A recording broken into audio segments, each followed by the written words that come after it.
संतोष देशमुख हत्या प्रकरणातल्या मुख्य आरोपी वाल्मिक कराडभोवतीचा फास दिवसेंदिवस आवळत चाललाय। हत्या प्रकरणात दाखल झालेल्या आरोपपत्रातून आणखी काही धक्कादायक बाबी एबीपी माझाच्या हाती लागल्यात। कराड वापरत असलेल्या 3 आयफोनचा डिलीट केलेला डेटा एसआयटीने रिकव्हर केला। त्यातून कराडकडे महागड्या गाड्या आणि राज्यभरात कोट्यवधींची संपत्ती असल्याचे पुरावे हे हाती लागले। तसंच अवादा कंपनीकडे खंडणी मागणाऱ्या सुदर्शन घुलेचा व्हिडिओ एसआयटीला हाती लागलाय। सुदर्शन घुले अवादा कंपनीमध्ये खंडणी मागण्यासाठी गेला होता। त्यावेळी त्याने अधिकाऱ्याकडे 2 कोटींची खंडणी मागितली आणि त्यात स्पष्टपणे वाल्मिक कराडचं नाव घेतलं गेल्याचं या व्हिडिओतनं समोर आलं।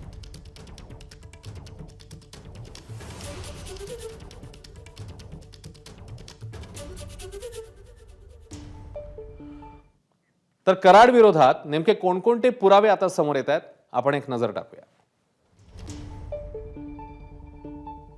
कराडने 3 आयफोन मधील डिलीट केलेला डेटा एसआयटी कडून रिकव्हर करण्यात आलाय।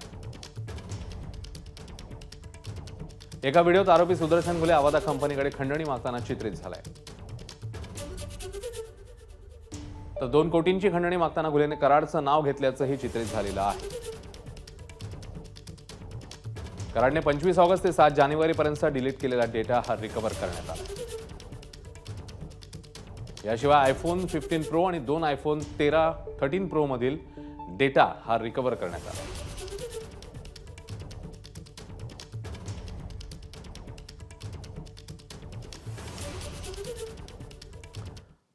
तर शरद पवारांच्या राष्ट्रवादीचे आमदार रोहित पवार यांनी वाल्मिक कराडसह धनंजय मुंडेंनाही आता टार्गेट केलेलं आहे। पाहूया।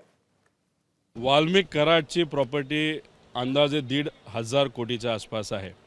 वाल्मिक कराडची प्रॉपर्टी म्हणजे काय तर धनंजय मुंडेची प्रॉपर्टी। त्याच्याचबरोबर तुम्ही जर अजून खोलात गेला तर तुम्हाला गाड्या मिळतील, बंगले मिळतील, ऑफिस स्पेस मिळेल, असं बरंच 1,500 कोटीपेक्षा जास्तचा तो आकडा आहे। वाल्मिक कराडचा मास्टर माइंड कोण आता तो धनंजय मुंडे आहे असं आमचं सगळ्यांचं मत आहे। दरम्यान सुदर्शन घुलेचं अवादा कंपनीशी संभाषण झालं, त्यात नेमकं काय आहे तेही बघूया। तुमचं आणि अण्णांचं बोलणं झालं होतं का असं घुलेने अवादा कंपनीशी संभाषण करताना विचारलेलं आहे। तुम्ही का तसं करताय, विनाकारण अडचणी वाढतील। मी इथे एकाच कारणामुळे आलोय, अण्णांचा फोन आला आणि काम बंद कराय। तुमचं कुठे कुठे काम सुरू आहे याची अण्णांना थेट माहिती मिळते।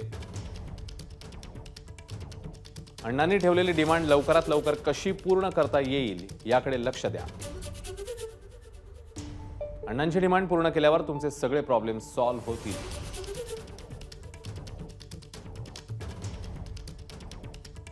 असंही सुदर्शन घुलेच्या या संभाषणामधनं समोर येत आहे।